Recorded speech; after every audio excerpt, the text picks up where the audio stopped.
Damn, she got in trouble. Hold up.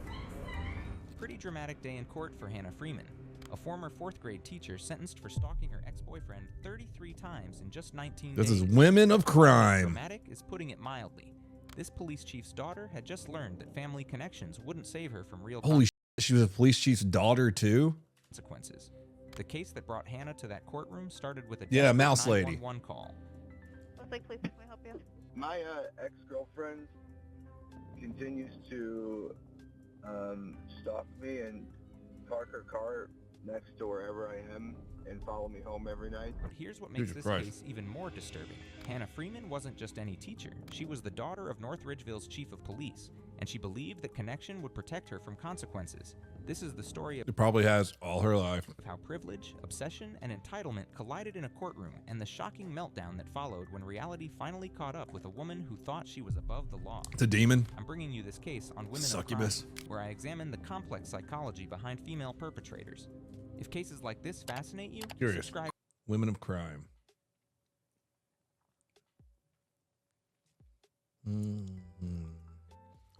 The Women of Crime analysis explores how entitled stalkers operate, the challenges male victims face when reporting female perpetrators, and why institutional privilege delayed justice for months. The Hannah Freeman case study demonstrates how systematic stalking escalates and the importance of early intervention. What if he's an attorney? One second. Let's explore.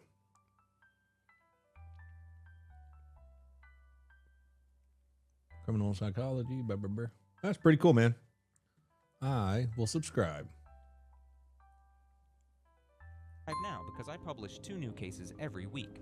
Hannah Freeman was 27 years old with a master's degree working as a 4th grade teacher in North Ridgeville, Yeah, Ohio. dude. On paper, she looked perfect. Oh, God. Educated, professional, working with God, I wonder how she treated her college boyfriends being in school for that long. children. But Hannah had a secret weapon she'd been using her entire life. Her father, Michael Freeman, was the chief of police for North Ridgeville. In 2022, Hannah was arrested for DUI. disorderly conduct over noise complaints. When police confronted her, Hannah's response revealed everything. My dad is Michael Freeman. I will give you my ID. Wow. What's the issue? Name dropped right off the bat. God damn. She told multiple neighbors the same thing, that she wouldn't get in trouble because her father was the police chief. This wasn't just privilege. This was someone who fundamentally believed rules didn't apply to her. That 2022 incident should She looked like she looks like a young, what was it, Summer? Is that her name on Breaking Bad? The wife? was someone who fundamentally believed rules didn't apply to her. That 2022 incident should have Skylar, not Summer. Skylar. Yeah, just like a young Skylar. And just a crazy. God, I hated Skylar so much. someone who fundamentally believed rules didn't apply to her. That 2022 incident should have been a wake-up call. Instead, it became validation that her connections would protect her. When she met her future victim in early 2024, that dangerous mindset would escalate into something far worse. But she's a business Hannah met owner David, a middle school teacher at Lee with 30 Bergson Middle employees School in Westlake, Ohio. Both were education professionals with clean reputations. They seemed like a perfect match. But by April 2024, David had enough. The relationship was over. He told Hannah it was finished. In his mind, they both needed to move on. Hannah Freeman had a very different understanding my of God. what over meant. What happened next would last Just for like months. it's just like a Titan right there. Just running. Hannah Freeman had a very different understanding of what over meant. What happened next would last for months, traumatize David, and ultimately land Hannah in handcuffs. When David thought the relationship ended in April, Hannah was just getting started.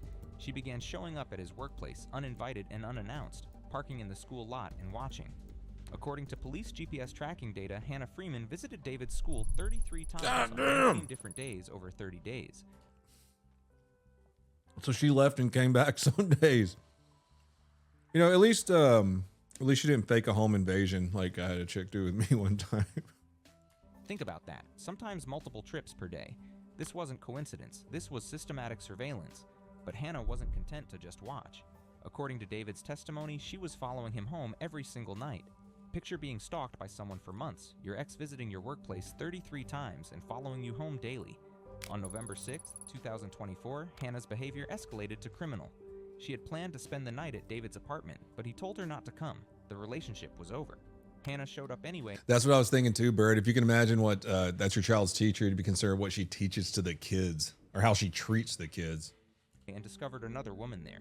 This sent If her she's into just a like rage. neurotic and Instead of leaving, narcissist. she broke into David's unlocked car and systematically stole items. 2 backpacks containing laptops, his wallet, car keys, and prescription medications. This wasn't the fuck? emotional, it was calculated. Hannah took things David needed daily, forcing him to contact her. After months of stalking, David finally called for help on Damn. November 7th. I have wild behavior. Can we help you? My ex-girlfriend continues to... The only way that she could get him to talk to her was by stealing his prescription medication and all of his work supplies. stalk me and park her car next to wherever I am and follow me home every night. When asked how long this had been happening, David's answer was devastating. She's probably fire in bed. We were talking about that yesterday, man. You know, grippy socks and all. Probably a month now. A full month of daily stalking before he felt he could call police. The next day, Hannah showed up at his school again. David called 911 a second time. This time, police responded and found exactly what he described. Hannah sitting in her car, watching and waiting. The body camera footage reveals Hannah's mindset when confronted. Hannah Freeman? Hannah Freeman? Are you supposed to be up here? You are? Were you in his vehicle earlier? Look at the eyes. What's her eyes, No. man? Well, we went to get dinner together, but You guys, where'd you guys go get dinner at? Kings. King's? Kings, yeah. Raising Cane's? Which one? North Olmsted? Okay. Was she lying about that? Him that you were in his vehicle tonight. You were harassing him and stalking him.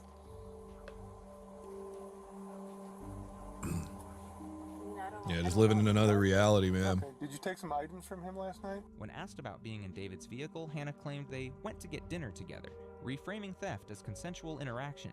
No shock. It's no all in the crime, just eyes, casual boys. dismissal. Throughout the arrest, Hannah showed no genuine remorse or surprise.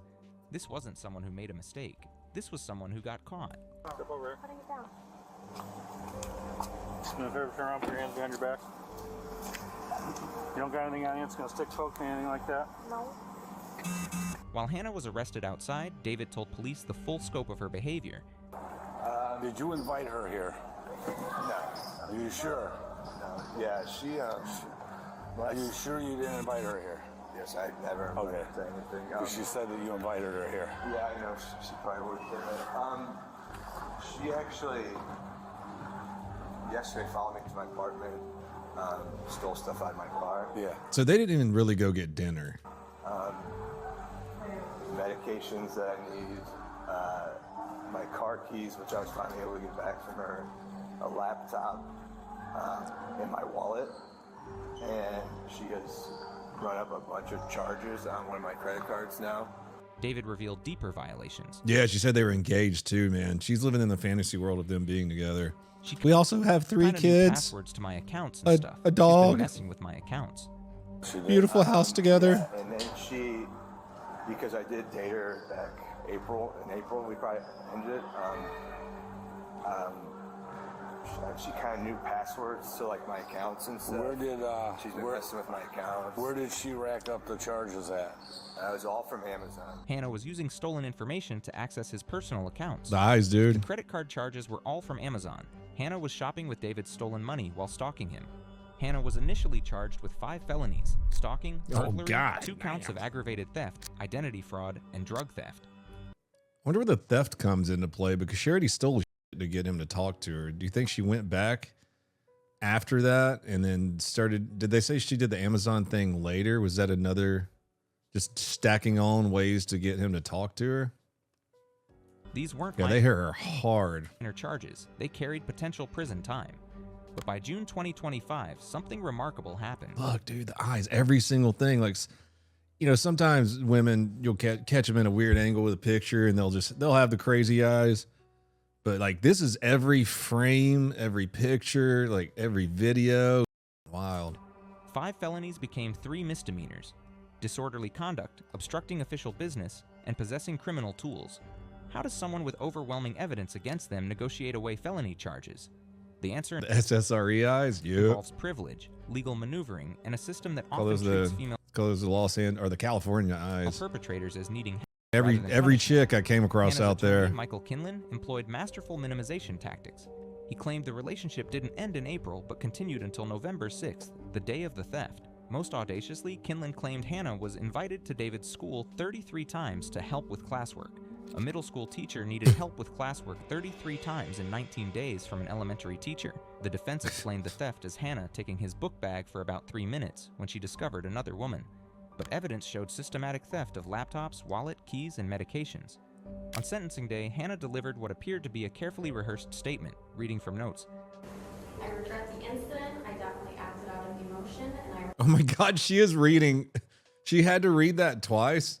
She said, I regret for acting out, and had to read her notes twice to say, I regret acting out.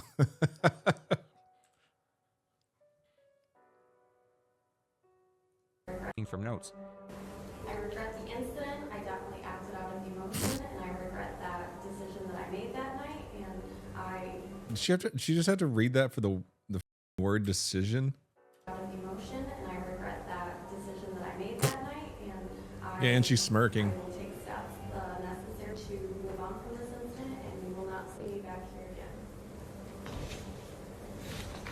again. Okay, thank you.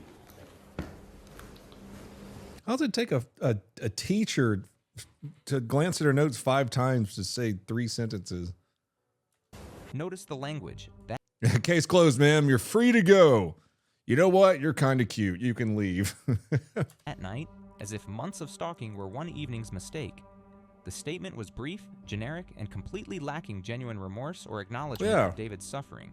Legal experts later noted the statement was formulaic and dismissive, like Hannah was checking the box and expecting immediate forgiveness. Judge David T. Mattia had heard enough. Get him, David. Frankly, a bizarre breakup between 2 professionals. It's the kind of judge I would want. The pre-sentence investigation Looks like my does not grandpa. paint a pretty picture of your Wait, maybe then that's not the kind of judge I would want. My grandpa was a hard ass. behavior, Ms. Friedman. Maybe I just missed my grandpa. Then came the sentence. I'm going to place you on 18 months of community control. You'll be ordered to have no contact with Mr. McKenzie, the victim. In this case, as a condition of community control, you are to wear a GPS device for the first 90 days. You'll be on house arrest with work release. You'll be ordered to undergo mental health counseling, particularly for... But then the bombshell. I was about to say she didn't even get jail time, but are we about to get some? We about to get some? And you will serve the first 7 days of this term of probation in our county jail.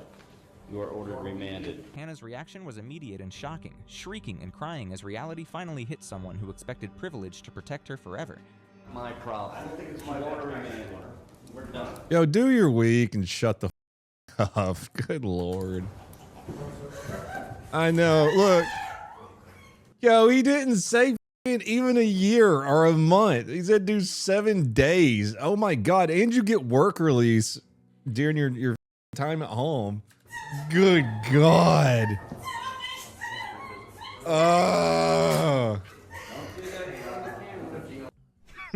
Women.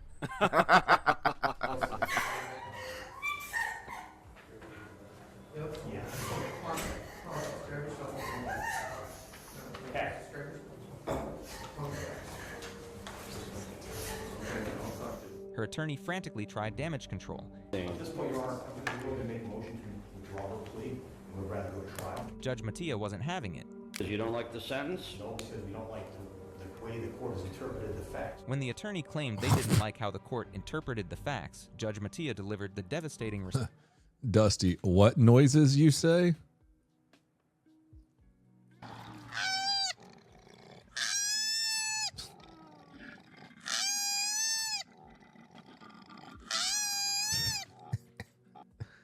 Oh, man. Response. When was this case indicted? December. Yeah. Half a year ago. Your Honor, Did you make any effort to talk to me in the last 6 months about how I would sentence your client? Yes. No. Oh, damn. Just drop the deets on the attorney. We did. You did? When? When I asked you to take her off GPS back in April. Okay, and I did. Yes. But that wasn't about sentencing, was it? I just asked you, did you make any effort to talk to me about what sentence I would impose after You negotiated a plea deal with the state of Ohio. No, we did have an agreed sentence. The state would ask the court to go along with the agreed sentence as it's a condition of plea. Didn't ask me. I don't think the judge wants to argue with you. Your bad practice is not my problem. Oh, bad practice. Sound of someone Got who had him. faced real consequences, experiencing accountability for the first time. Criminal defense attorney Diane Menashe identified the failures.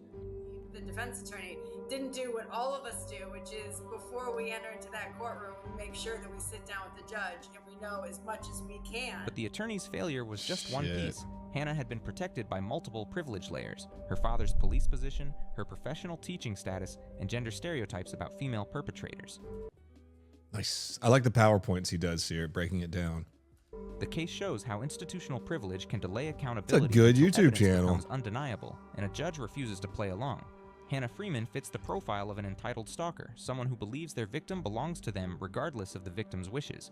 The helping with classwork excuse reveals classic stalker reframing, turning criminal behavior into caring actions.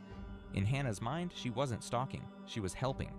The theft escalation shows abandonment rage. When emotional manipulation failed, Hannah escalated to crimes designed to force contact. The systematic nature... Her ex is now with her father. W revenge. All right, I know what I have to do now. What? I'm gonna fuck your dad. reveals calculated thinking, not emotional impulse. Her complete meltdown when sentenced reveals someone who genuinely believed privilege would protect her indefinitely. David's month-long delay in calling police highlights challenges male... You go gay just to fuck a girl's dad. victims face with female stalkers. There's stigma about being unable to handle an ex-girlfriend, especially for male Is teachers. it a power Comments move? from the viral video show understanding. Men don't usually call cops about this stuff because they're afraid they'll be laughed at. The fact that he called 911 Officer Guna eating good for 7 days. shows he was at his wit's end. The case sparked important conversations about how society views intimate partner violence when gender roles are reversed. Yep. Hannah served 7 days in jail, but consequences extend beyond incarceration. She lost her teaching career permanently and faces 18 months of GPS monitoring, house arrest, and mental health counseling. Her attorney faced $100 she became a realtor. $100. reputational damage for his courtroom failure. David finally has legal protection. Changed her name, became a realtor. GPS monitoring. The case sparked policy discussions about privilege protection, male victim recognition, and institutional accountability when family members commit crimes. Hannah Freeman's case represents both system failure and ultimate success. Failure to prevent privileged escalation, but success in eventual accountability. The case shows public hunger for accountability stories where privilege eventually runs out and justice prevails. But it also reveals how many failures occurred before consequences arrived. The viral attention sparked serious She started discussions stalking about the male judge. victims, female perpetrators, and institutional privilege, topics often overlooked in mainstream coverage. If you want in-depth analysis of cases... I don't know what all those big words mean.